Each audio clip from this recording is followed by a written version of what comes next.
I'm glad to hear. Thank you so much for being a part of what I'm doing. I hope you enjoy it. I hope you get things out of it. I had somebody who was saying, "Oh, CharLee, you got to get this information out. You got to get that." I get that all the time, and I keep telling people, that's for somebody else. That's for like my friend Mike Cook, and those kind of folks who are doing those kind of shows. It's basically a news kind of show, news talk show.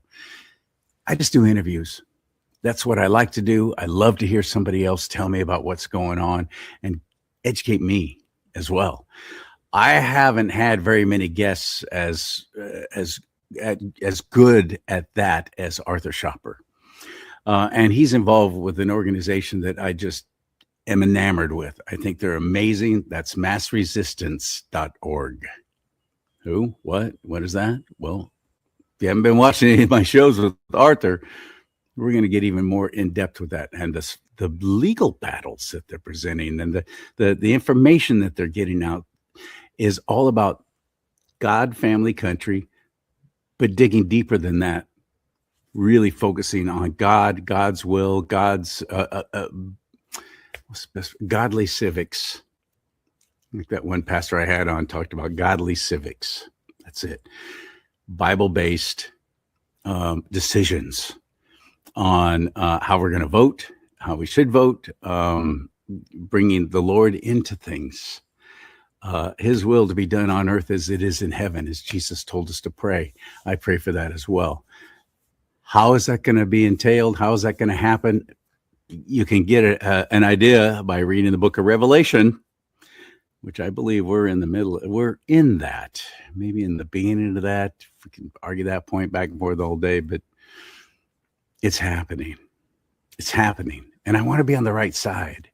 So I ask a lot of questions. I want to know too. I'm not the smartest guy on the planet. I'm just a good old boy from Bakersfield. I don't know about a lot of these things. I try and keep up on stuff, but sometimes it's just too much.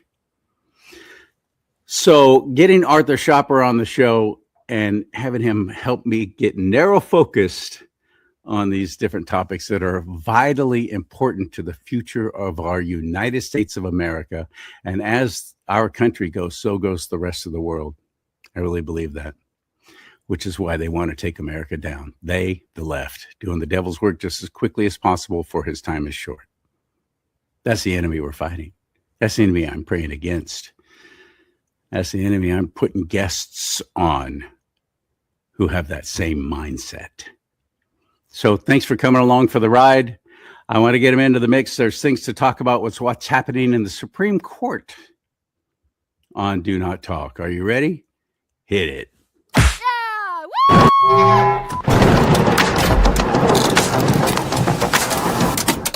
Buddy boy, what's going on? Things are good. We're kicking things into gear with mass resistance. We've hit the ground running this year. We had a big fundraising haul. Very grateful for that. And now we're moving into many state legislatures. And again, thank you again for having me on the show. I really appreciate it. Glad to talk about the work that I do for Mass Resistance, international pro-family group that makes the difference. Let's talk about recent decisions and pondering whether they should even take on things that are being presented when it comes to a reversal. We were able to get Roe v. Wade reversed, which was a catastrophic event in the early 70s. And churches were, for the most part, Christian churches were silent on it, which imagine if the Christian vote and voice would have risen up in opposition to this whole Roe v. Wade debacle, where the Supreme Court said, yeah, you can't make abortion illegal.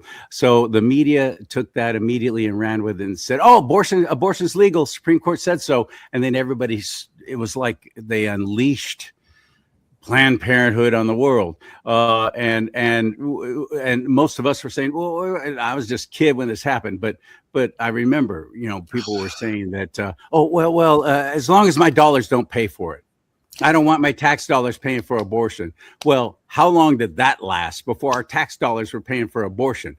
Our federal tax dollars were going to Planned Parenthood to see their worldwide growth to the tune of almost $500 million a year. We were giving to Planned Parenthood. Yep.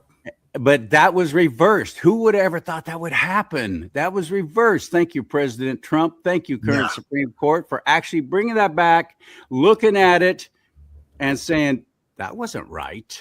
That was a bad decision. We really had no place making that decision as the Supreme Court. We're rescinding that. I was so glad that day. That was a miracle. 49 years this country has labored under that abusive, horrific decision, Roe versus Wade. When I was attending Catholic churches, I would participate in a March for Life. It was in January. I believe that was the same month that Roe versus Wade was imposed. We have to say that imposed. This is not what people chose. The bluest of states and the reddest, they had clear laws outlawing abortion, the murder of the unborn. And I would march in those processions. I was born in 1980. And so they would have an individual from every year from 1973 until that year carry a rose to commemorate every life that had been aborted. So it's a great victory that horrific decision was overturned. There is a larger fight that's now on the horizon to push for full abolition and for full recriminalization for the killing of a child. I was watching a key hearing in South Dakota it was a couple weeks ago. They introduced a bill that would make it a crime for anybody to kill a child. This might sound harsh, but when a mother gets an abortion, that is a murder. We have to call it what it is. And you have a lot of weepy pro-family groups and pregnancy centers and counseling groups that are saying, oh, no, we shouldn't criminalize the mother. They were pushed into it. They were forced into it. They were induced into it. I don't receive that, because abortion would have never been an option for many women if it was a criminal statute for the mother. Many women, the funny thing, the bill died in committee. This is South Dakota, which is this super red state. It's like hypermajority Republican. And you had a majority of Republicans on the key committee. They just voted it down. They killed it because nobody wants to be stigmatized with, oh, you're criminalizing mothers. That is an absolutely ridiculous statement. We have to protect life. Now, this sentiment is the key thing I want to build on, which is we have to go for everything. The Supreme Court got the ball rolling. Abortion was brought back to the states. It wasn't outlawed. I wish the Supreme Court had done that, because the Constitution, republic is designed. The states it's defined. The federal government is in place to defend life. So the Supreme Court would have been well within its reason to say, not only do we reverse, but you cannot kill your babies. So, okay, it is what it is. Roe versus Wade is gone, but it's this thing that we have to go all the way to restoring the culture. Now, where mass resistance is stepping in, we want to fight the fight when it comes to same-sex marriage. This is an abomination that was imposed upon the United States in 2015. The Supreme Court case was Obergefell v. Hodges. It was two gay men from Ohio who were pretending to be married or insisted on engaging in that lie and in that destructive lie to boot. And they sued all the way to the United States Supreme Court. There were a couple of other cases attached to it. And we know that then it was a liberal Supreme Court with Justice Kennedy always playing the wobbler vote, even though he was appointed by a Republican and a conservative, Ronald Reagan. So he was the tie-breaking vote that said it's a violation of the Constitution, the 14th Amendment, not to allow two men or two women to marry. This is nonsense, like trying to create a right to kill your baby that they did with Roe v. Wade in 1973. That decision was Obergefell was just as egregiously wrong.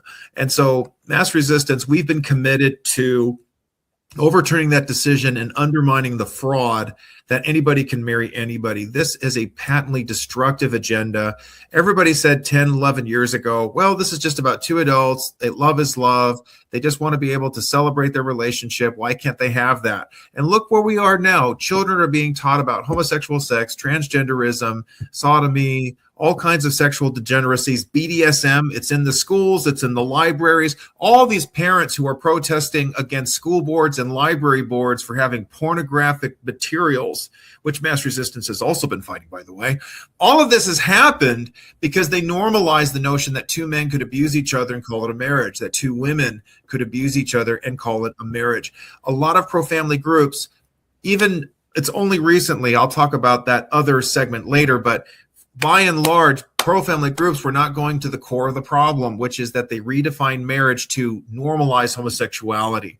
We can't normalize something that's destructive. So it actually started as far back as late 2023. I was in touch with some legislators throughout the country.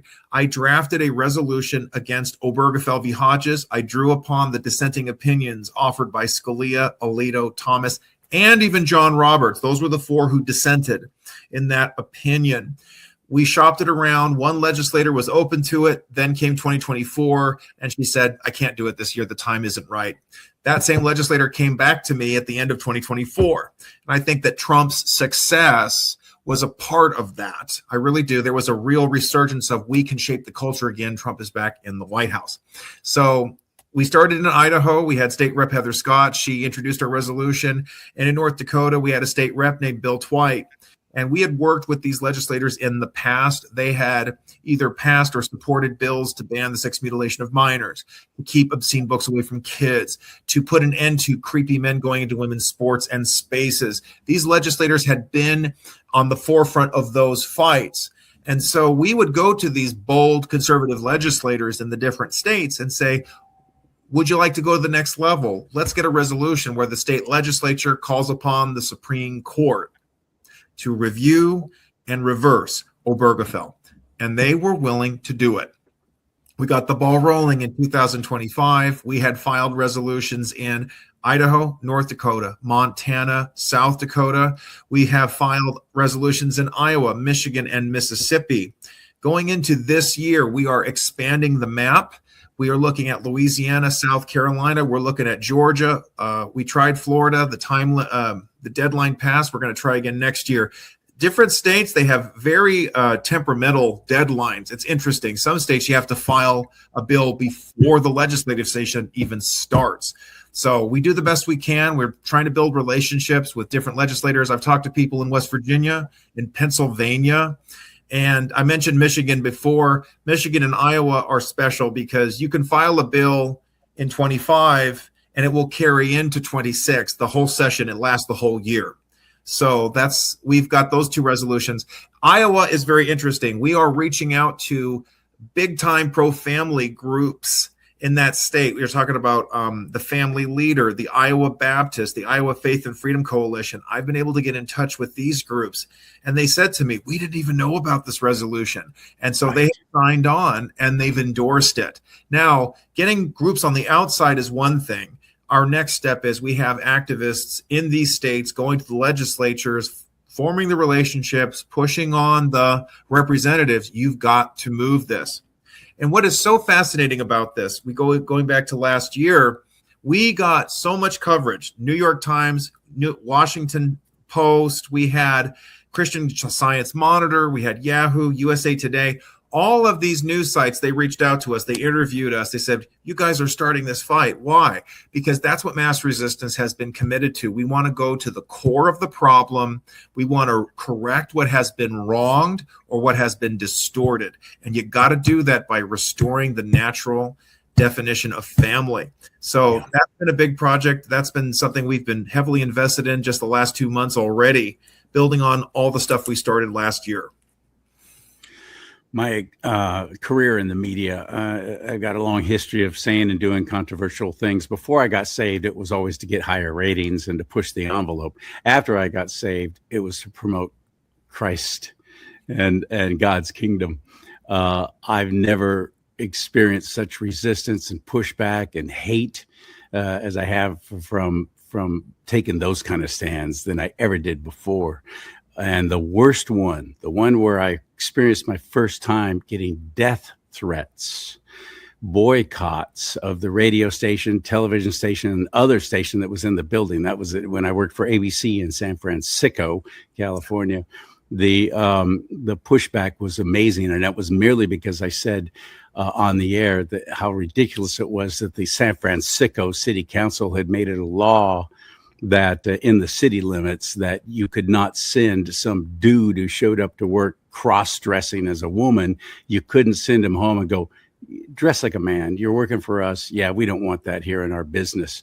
They made that illegal. I spoke out against that, and the pushback was so fast and so violent and so dramatic. Thank God at the time, management at ABC stuck by me because they were trying so hard to get me fired. Wow. And to get me shut up and shut down. I don't think I would even get that support from ABC now. Certainly not now that it's owned by Disney, and Disney is all on board with that crap.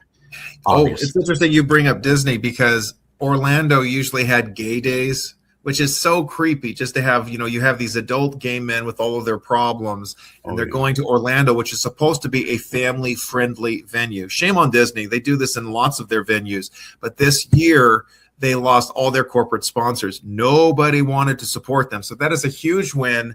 And I give President Trump a lot of credit. He's restored the culture. He's pushed back on this. He's undermined the preeminence of the whole wokeness agenda that LGBT completely coasted upon to get as far as it did. So I think he's been a key part of that. Not totally thrilled with having gay homosexual members in his cabinet or in his inner circle.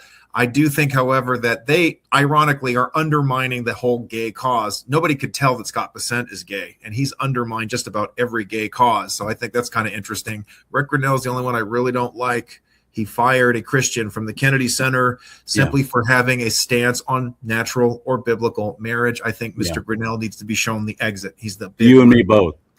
But these politicians and the media, because of what happened to me, not saying that it was just me, but just because of the way they so violently react to anybody who opposes them, the homosexual mafia, the homo mafia, as I call them, they're scared to death to stand up and do these kind of things and say, this isn't right. This is completely wrong. They're scared to death. But you have found some elected representatives who have said, yeah, we agree with you, and we're going, and we'll help make this happen. Yes, great news. I'd love to be able to spotlight them right now. State Rep Heather Scott of Idaho. I'll just repeat, Rep Bill Twite of North Dakota. We had State Senator Bob Phelan of Minnesota. Excuse me, not Minnesota, Montana. So he filed it last year. Montana only meets once every 2 years. They're on recess. They'll come back in January next year. And he told me, I'm going to file this again. I'm totally committed to this. He is a very bold legislator in Montana, very unpopular. They killed all of his legislation last year. The rhinos were so angry that he was willing to start this discussion. I got to give a shout out to State Rep Tony Randolph of South Dakota.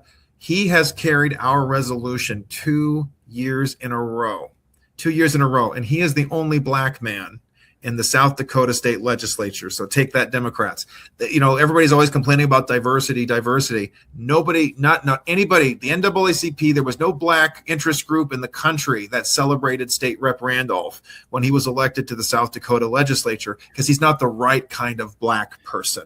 Thinks for himself, speaks up for biblical truth. He would tell me stories about how he was attacked by LGBT activists in the South Dakota legislature for taking a stand for pro-family values. And they would shame him and say, well, you're black. You should understand the oppression. You should understand what it's like to have your civil rights violated. They would try to shame him because of his skin color. It's pretty racist, isn't it? That's the kind of game they play. But he would push back on them and say, I was born this way. I was born black. You were not born that way. You're not born gay. You're not born trans.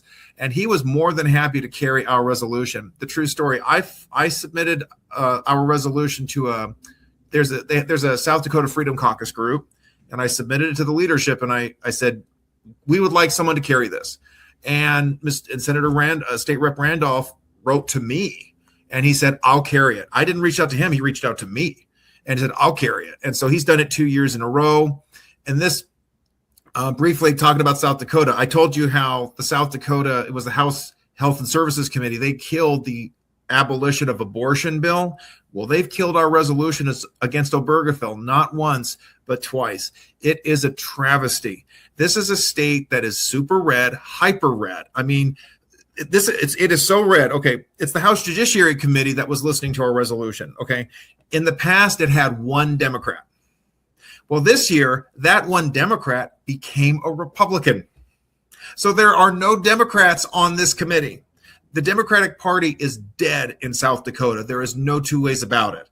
they literally, out of like 60 seats, there's only 5 that are Democrats. And then you go to the state Senate, only 2 are Democrats. And yet you have a large number of these Republicans. They still act like Democrats. They still act like liberals. And here's the point that I really want to double down on. Okay, the same South Dakota legislature this year, they passed a resolution calling upon the people of South Dakota to pray to God for guidance and redemption. So it was like a prayer, a public prayer. So that's a big profession of faith, right? Yeah. And it was a pretty good number of Republicans that voted along with it. And yet this is the legislature, Republican, House and Senate, they voted for it. It passed. But when it comes to the biblical truth of marriage as one man and one woman, they won't vote for it. This is a problem. This was one of my latest articles on American Thinker. It got a lot of traction. It got a lot of attention. I got a lawyer from Florida who wrote to me and offered to help get the resolution introduced in Florida for next year. This is an outrage. This is a hypocrisy that voters across the country, especially the Christian, evangelical, the Catholic, whatever your denomination, you vote in your state elections. Your legislators will talk the talk. They'll talk the gospel. They'll say Jesus. They'll say Christ is king. They'll open their campaigns in prayer. They'll have Bible verses on their campaign literature, but they don't vote the values in the legislature. And this is a big exhortation I give to everybody. If you're in a red state, you need to make sure that if your guy is swearing up and down on the Bible, he needs to be voting that way. This is a stunning challenge that we've run into, that mass resistance has run into. I was talking about legislators. I wanted to give them the shout outs for carrying this resolution on behalf of us and our activists. Let me talk about Michigan. Rep. Joshua Schreiber, a young guy. Okay. America first. I mean, this guy is like Gen Z hardcore conservative, and he took our resolution and he even did a press conference for it. This was early last year. Oh my gosh. The Democrats had a total meltdown. The state rep's office, I heard, was getting thousands of phone calls bashing him for introducing this. And I need to remind the audience, this is a resolution, okay? This isn't even a bill to change a law to impose a criminal penalty. It's a statement of value from the legislature to the court. That's all it is. And they're already going crazy. LGBT activists all over the country have just lost their minds. But Josh Schreiber was not afraid of the fight. His staff were not afraid of the fight. Now, the Republicans, they have the Michigan House again. And they took his resolution and they dumped it in a committee that's usually the dustbin for bills they don't like. That's what they did. They do. And it gets worse. So they did that in February of last year. Now we fast forward to November, just a few months ago. The same state rep, Josh Schreiber, he's a Catholic. He introduced a resolution recognizing Christ the King. Wow, that is bold stuff. Christ the King. Can you imagine a legislature stating Christ the King? We're celebrating Christ the King in conjunction with the Christ the King celebration in November. Well, the Michigan House, they passed it. So they can say Christ is King, but they won't say marriage is one man, one woman. What is going on here? So our activists, we're starting to call pro-family groups. I just called one of the Catholic groups in Michigan. I'm hoping to hear back from them. We want to raise heaven. I won't say raise hell, but we need to start pushing on this. You say Christ is King, but you can't say that marriage is one man and one woman. What is going on here? This is not acceptable. So all props up for Josh Schreiber. I respect him. He's carried this, but it's the colleagues. Look at the cowardice and look at the hypocrisy here. It is. This is what we're dealing with what mass resistance is running into. And I can add another state. Let me talk about Oklahoma. I'm sure your conservative audience, they've heard of Senator Dusty Devers. He is a bold, powerful, passionate, outspoken pastor. And he got elected in a special election. I think this was 2 years ago. And he offered to take our resolution. He loved it. He says, I'm going to carry it. He was interviewed by the Family Research Council. Loved it. He says, I am pushing this. And get this, he was able to get 25 co-sponsors, state senators. Now, Oklahoma, there are 48 state senators. You do the math. 25 is a majority. A majority of state senators support this resolution. And the leadership won't give it a floor vote. This is what we're dealing with in Oklahoma. Oklahoma is the buckle on the Bible Belt. I mean, Alabama, Mississippi, Georgia, Florida. We could talk about the biblical culture that is profound throughout the South, and Oklahoma is the buckle right on top of it. That is the home state of our beloved Kenneth Hagin, you'll have what you say, Kenneth Hagin Ministries, right there in Borough Canera, Oklahoma. A lot of pastors looked up to Kenneth Hagin. That's right there in Oklahoma, right? And this same state legislature, here we go again, the Oklahoma House, it was last year, they passed a resolution, Christ is King. Literally passed a resolution, Christ is King. We recognize the sovereignty of Christ and that the Christian religion is the truth. They can say this, but they won't pass a resolution that says marriage is one man and one woman. This is not acceptable. We must expect more from our legislators across the country. And this is the wake-up call, and mass resistance is right in the center of this. So there's that. And I talked about Iowa. We've got Senator Sandy Salmon, her, yeah, just like the fish. She took our resolution. This year, we're now working on pro-family groups and legislators to assist us. I won't name names, but I'm in touch with a former congressman, and he's been assisting us too. I won't say anything else. So we've got a lot of support behind the scenes here, but this is the resistance. So mass resistance, we're facing the secular, corrupt, pro-LGBT resistance, and we're facing this from other Republicans. This is the kind of frustrating thing. That's the frustrating thing. And the homosexual mafia is just a minute little minority of the population. Yeah. And overwhelmingly, the population of the United States of America believes that marriage should be between just a man and a woman. I agree with you. They're all scared to death to say anything about it. And we've bought into this whole love is love crap. My answer to that is always the same. Oh, really? Where are you going to draw the line? Yes. Love is love if it's like a dude and his donkey. Love is love if it's a dude and his child. Is that still love is love? Is that okay too? Well, in their book, yes, they're pushing for that as well. Even in California, they passed that law that there's that 10-year limit. You could be a 23-year-old and you could knock up a 13-year-old. 24 and 14. That's the timeline. 24 and 14. Oh, okay. Gotcha. Senate Bill 145. I know we fought that as much as we could. It passed by that slimmest of margin, 41 votes in the state assembly. The state Senate was a slightly broader margin. There are a bunch of sickos. California. And, as much as I'm not a big fan of State Assemblyman Carl DeMaio because of his lifestyle, I don't endorse that. That is wrong. And yet he has been the only one, even in the last 6 months. He mentioned Senate Bill 145 and he said, we must repeal this. We must repeal it. I will give him props. Fine. I just pray that he would get out of the lifestyle too. But, I'll take whatever I can get. God can use the worst to do the first with any of us. So that's a law that absolutely needs to be repealed. That kind of fighting spirit is what we need more of in Sacramento. Fingers crossed. We have 2 Republicans in the top 2. Republican ticket will get pulled up and we'll be able to kind of claw back the legislature a little bit. I'm always the optimist. I respect your cynicism though. I really do. I get where you're coming from, CharLee. Voter fraud. My God, Nick Shirley showed up and just exposed how easy it is to register to vote in our state. The answer will always be, we just have to outvote them. And you know what? This might be the year. We'll see. But at any rate, mass resistance, we're committed. Blue states are red. Michigan is still kind of a purple state, and Shriver was willing to take our resolution. We've reached out to Pennsylvania. We've got a staffer who's trying to find somebody who will carry it. It's another year-round legislature like Michigan and California.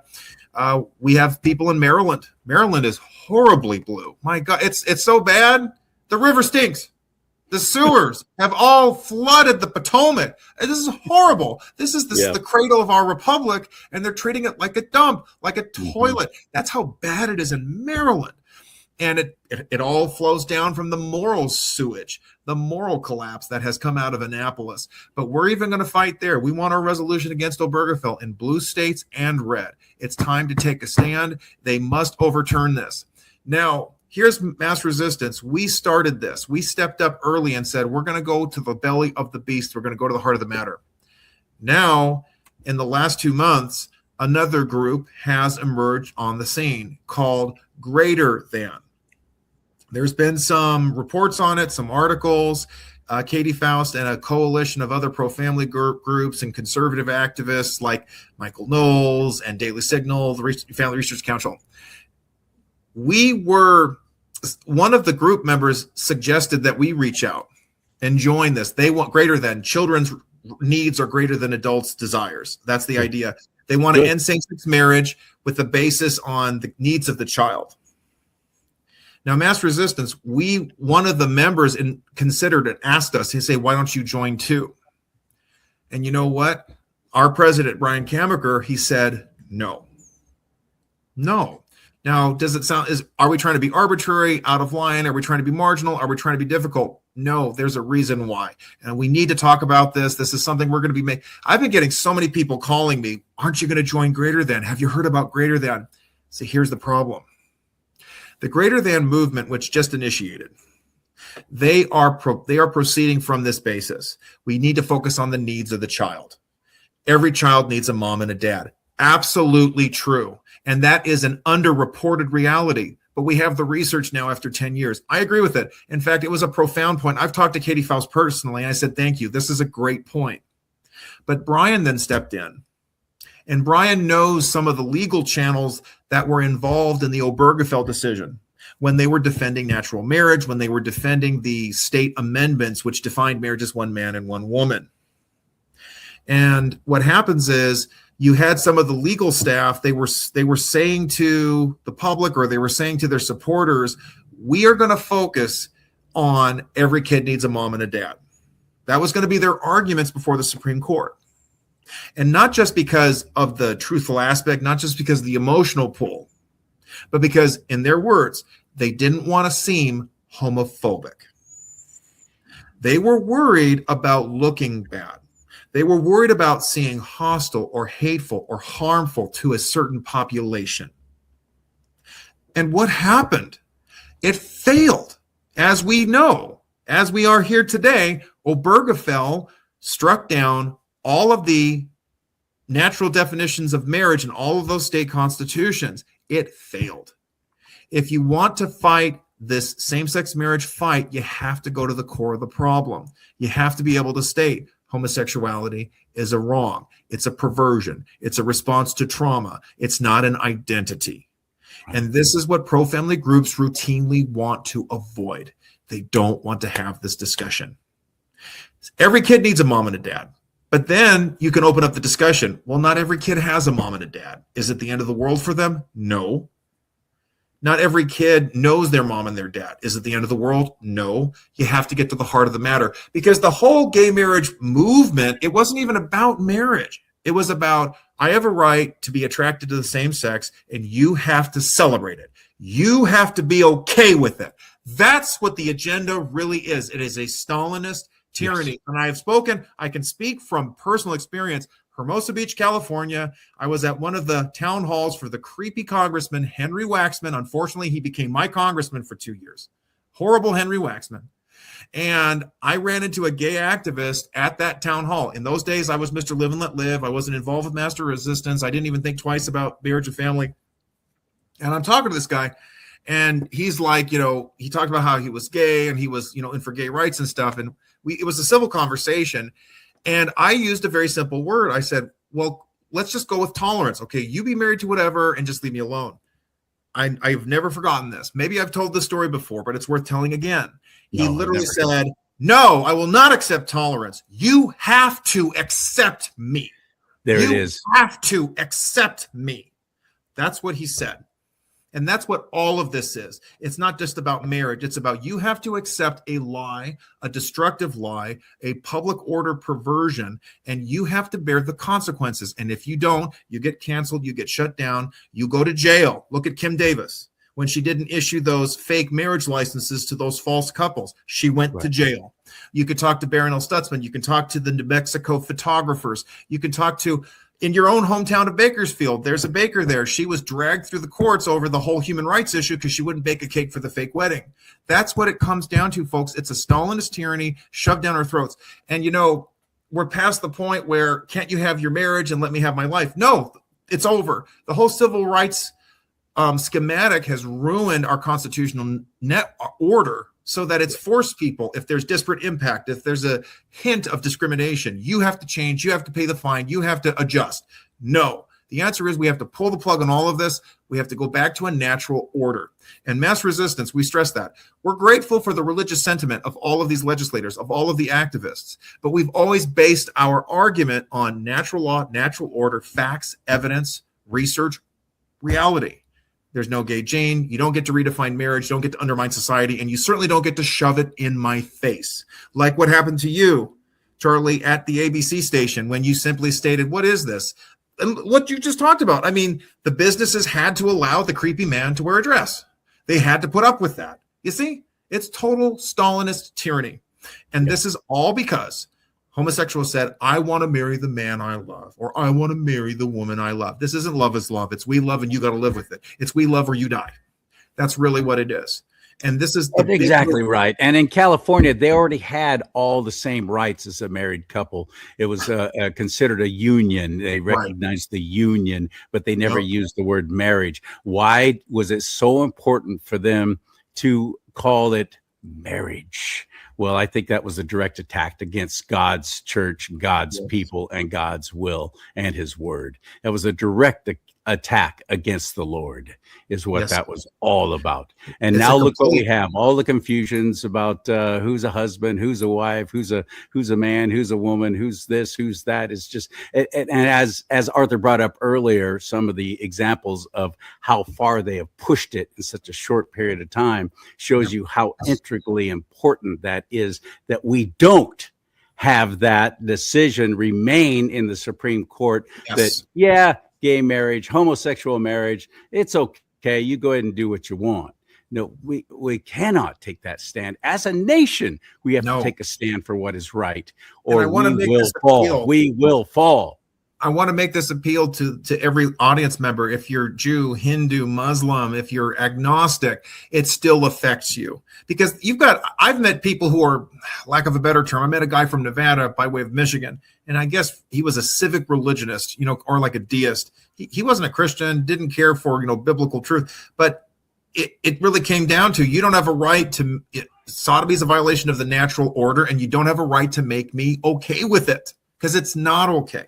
I remember there was that Huffington Post. They want to do their, gay propaganda. So what they do is they took a bunch of kids and they put them in front of a laptop and they show them, two men or two women proposing to each other to get married. And so you've got like the adolescents, they care about what other people think. They don't want to be cold phobic. Adolescents are very sensitive to the opinions of others, right? And so they're like, oh, I think this is cool, or it's okay, or whatever. But then they got the 5-year-old. The little 5-year-old, he's like, that's disgusting. The little kid's like, that's nasty. The little kid had no inhibitions. There's something like, that's not right. And we're being told that this is okay.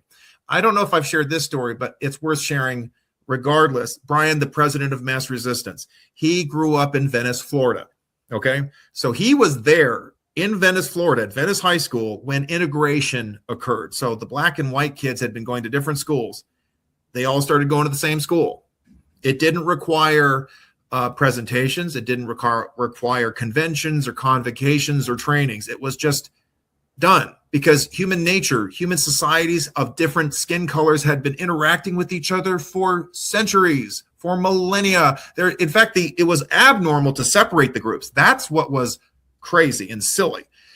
But when it comes to normalizing homosexuality, gay kids, gay adults, gay teacher, whatever, gay straight alliance club, whatever, it requires all of this forceful indoctrination and training and presentations and seminars. Why is this? Because it's not normal. There's a recognition within human nature when it puts aside all of the glitz and all of the concerns about public sentiment. People just go, this ain't right. It's not normal.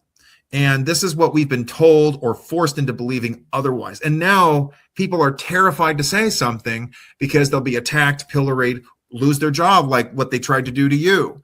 Or, like the business owners that get sued into oblivion, or the people who face jail time or fines for simply telling the truth and refusing to celebrate a lie. We've got to turn the tables on this. We've got to reverse it. And Mass Resistance is committed to getting this ball rolling with our resolution.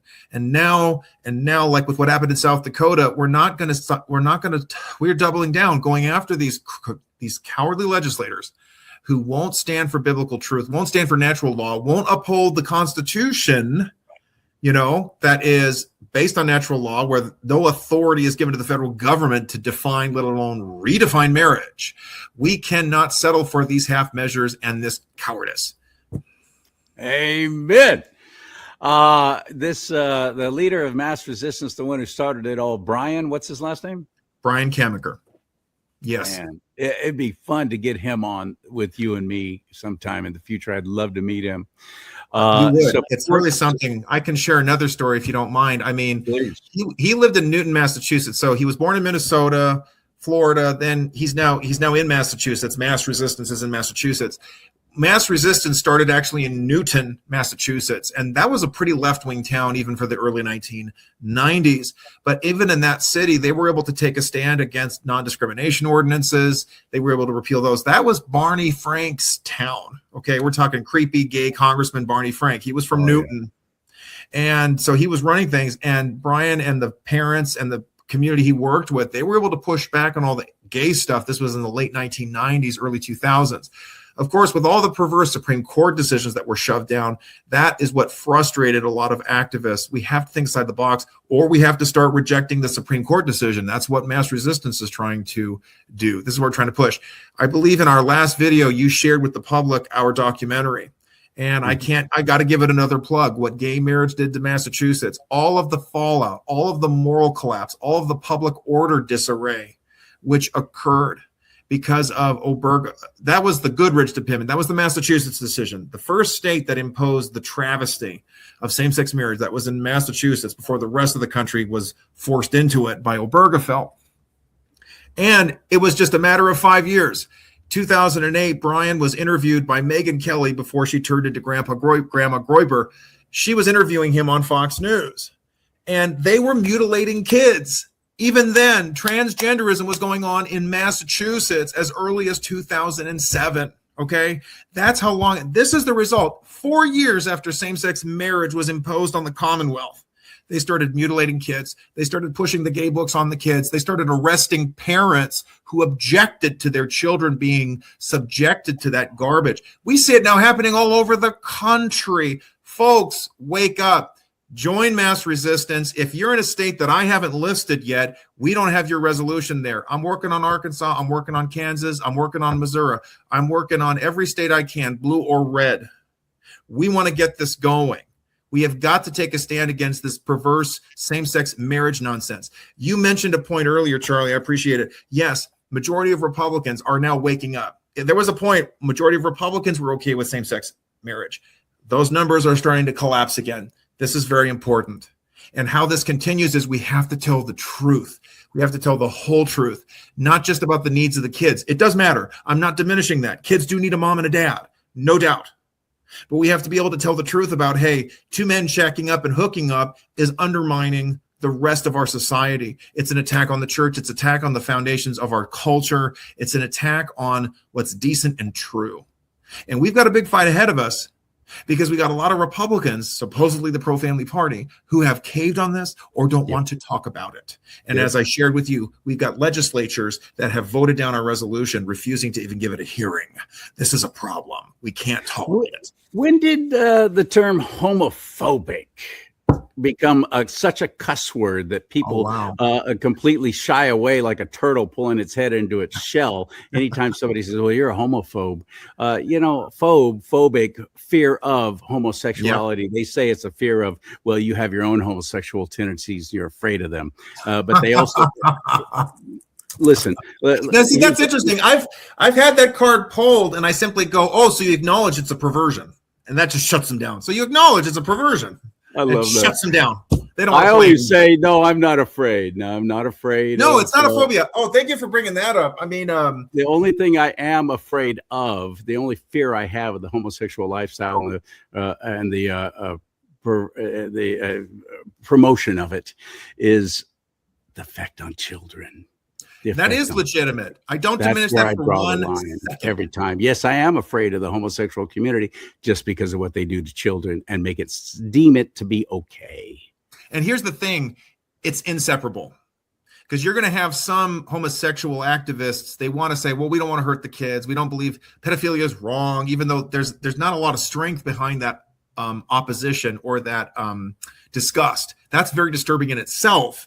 But the fact is, the whole agenda is about the kids. It really is. Karl Ulrich, the first modern gay rights activist in Germany, advocated for sex with 14-year-olds. Senate Bill 145, you know he would have written that law because that was tailored for people like him. Scott Wiener, Mr. Groomer-in-Chief in San Francisco, he's the one who introduced the bill, and it was clearly, explicitly advertised as an LGBT bill.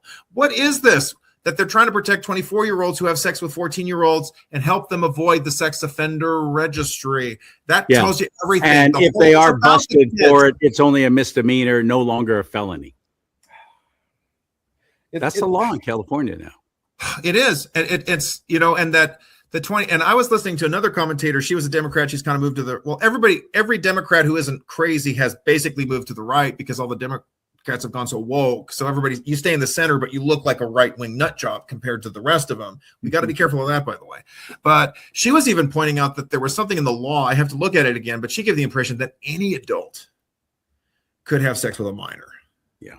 And avoid the registry. The judge has this discretion. This is insane. This is so evil. And it's advertised in an LGBT issue. Why is it that you see this preponderance of adults, LGBT, having sex with or seeking sex with children? This is this is how evil it is, but you can't run away from it. And here's the thing, they bluntly trumpet their intentions. We have to bluntly say, you're a predator, you're a pedo. Chief Groomer, before Marjorie Taylor Greene went to the dark side, she called Weenie Wiener a communist groomer. Yes, he is. He is a groomer. When I saw him at that ICE protest with the kids in San Francisco, I was scared for the kids. I said, get those kids away from him. He's a creep. I don't care. Screw me. You're a creep. You're a predator. You're a pedo. Stay away from the kids. You creep. Oh, yeah. And who he's talking about is, for you, if you don't know, California Senator Scott Wiener is who he's talking about. Senator Wiener. I don't want to assume everybody knows who that clown is, but there's three things I want to ask you to do. Can I just let me scoop in? I want to just scoop in one last thing about the parents versus the kids, and this is about pedophilia at its core. Yeah, please. Georgia, I had one of our activists in Atlanta, in Arizona, was following this very closely, and he kept asking me for updates.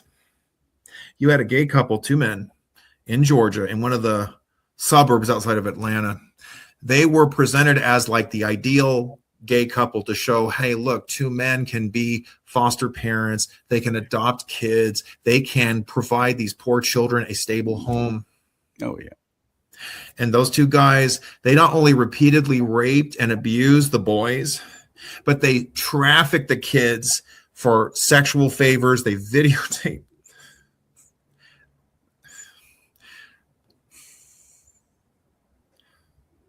This stuff can't be normal, folks. We can't keep allowing this. We can't be afraid of being labeled something because it is hurting the kids. You see, I'm not disrespecting the motive to care about the kids, but you see, you got to have the core courage.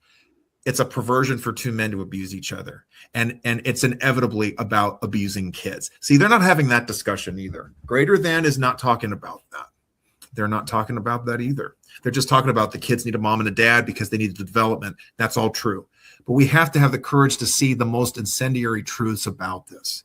This is an absolute evil, destructive agenda. Allowing the destruction of marriage has unleashed anarchy, and we have to say no. Now, you got three things you want to ask me, and I'm going to shut up and let you ask them. No, not you. Not you. I'm not speaking for Arthur. I'm talking directly to you watching. Okay. There's three things I want to ask you to do. One is to pray against evil. Pray against this evil that is cast out of this nation. Pray like David. He said, Lord, please save them. But if not, bring them down, destroy them. So pray against this evil. The other one is some of the names that Arthur mentioned earlier, all of them who are trying to make this happen, trying to actually turn this around. Pray for their safety, because I know how I was attacked. I can only imagine what's happening to them. So pray for their safety, pray for the safety of their families, pray for the safety of their staff, their administration, and pray for Arthur, pray for his safety, pray that he is effective for the Lord, pray for his health, his good health, his strength, pray for massresistance.org, pray for this man, Brian, and do it fervently and often and bring them to the Lord. He will bless that. He will bless these people with effectiveness. That's what we need more than anything. Those are the things I ask you to do. Please take this to our Father in heaven and pray for these people. Thank you for what you're doing. How do we find out more? How do we get involved? I can't thank you enough. Visit our website right away. I'm urging every one of you, especially if you're in a state I didn't mention. South Carolina, I'll mention North Carolina, South Carolina. We want to move this. Arizona, we've got an inroad, maybe. Fingers crossed. Arizona's in a tough place right now. It's gotten a little better, but remember, Republican legislatures are usually a starting point. But I've told everybody, we've faced setbacks even there. Visit our website, massresistance.org. We have a number of links. You can sign up, want to get involved. We also need your donations to support our efforts as we grow. We're going to be in need very soon of another staffer to help us build and be robust in this fight. So that's key. I have no problem. I'm putting my information out there to everybody. Arthur@massresistance.org. That's my direct email. Let's just keep it simple. That way you can write whatever you want. Get it to me. We get negative people. I want to put this out there. We have trolls. We have haters. We have LGBT who attack us. And you know what we do? I want to give you this story to show how we're successful against the enemy, that your prayers work. We have trolls. We have harassment. Massachusetts, one of the few good things, they have really strict laws when it comes to harassment. You can't be making online, nonstop phone calls or send nonstop emails. That is a criminal matter. It's outside. It's not a violating the First Amendment because it's about abuse. We were so successful. We had one troll in Southern California near where I live calling our main office, harassing our staff. So we called the local police department. The local police department got in touch with the LA County Sheriff. The LA County Sheriff sends a deputy, and they go to that person. They were able to find out where the person was. And they said, guess what? You keep calling them, we're going to prosecute. LA County. So that's how we deal with it. We're not afraid of anybody. I've been in the midst of trannies, homos, and everything in between. Oh, yeah. And we've stood our fight. And you know how we win is because we go all in. We go all in saying all of it is bad. We don't tinker around the edges. We don't say, well, it's okay to be gay, just don't push it on the kids. Or, and that's another problem I got. Thanks for letting me segue here. Greater than, you had Katie Faust literally saying to the camera, well, if you're gay, you do whatever you want, just keep it in private. No, that's wrong. We cannot normalize evil anymore because it doesn't stay in the bedroom. Look at Sodom and Gomorrah. Look at Florence, Italy. You look at France right during the French Revolution. This moral collapse never stays behind closed doors. We have the same. Marriage is a public matter, folks. It's not a private matter. All of you libertarians who think that marriage shouldn't even be a government issue, that is dumb. That is a cop-out. Because the state has an order and a responsibility to protect public order, public health, as well as children. So the state has a say. I'm so sick of that. We got Republicans buying into that. Well, the government shouldn't be involved at all. That is a cop-out. No. That's what mass resistance is. That's who you're dealing with when you reach out to us to deal with this problem. Visit our website. You can contact us through the website. You can contact me directly. We need to fight this. We need to stand for truth, clean out the schools, clean out this perversion entirely. I can't do any better than that. Fantastic, my friend. Arthur Schaper, again, on Do Not Talk here. Thank you very much for your time, my friend. Appreciate it. Thank you so much, Charlie. There you go.